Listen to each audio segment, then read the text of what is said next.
ये सबसे बड़ा श्लोक मिसगाइड हमने पहले भी समझा था कि बार बार ये किया गया, जिसकी वजह से लोग कंफ्यूज हो गए कि भगवान ने कहा कर्म करता जा और फल की इच्छा मत कर, है ना। उससे बड़ा कंफ्यूजन समाज में आया। तो बिना इच्छा के कोई कर्म नहीं होता, बिना इच्छा के सृष्टि ही नहीं रची जाती।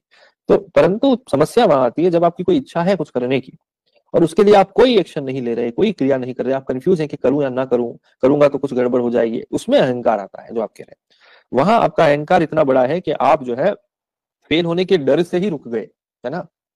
आप अपने आप को बहुत श्रेष्ठ समझ रहे हैं शायद काम करने से पहले ही कि मैं जो है वो फेल नहीं हो सकता, है ना। तो वहां पे काम ही नहीं होता है।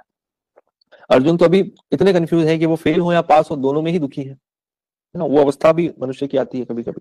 तो ये जो चीजें हैं कि फेल होने का भय मनुष्य को ज्यादा परेशान करता है बनिस पर फेल होने से, है ना।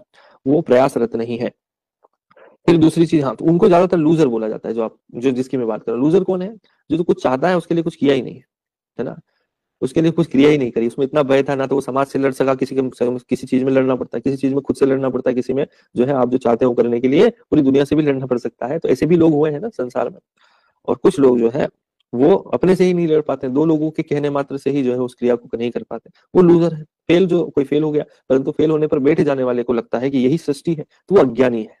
जो फेलियर से दुखी हो जाए, कोई सुसाइड कर लेता है, वो अज्ञानी है, इसलिए वो ऐसे काम करता है ना। उसको ज्ञान नहीं हो रहा है, ना वो स्वयं को जानता है, ना वो संसार को समझ पाया अभी तक।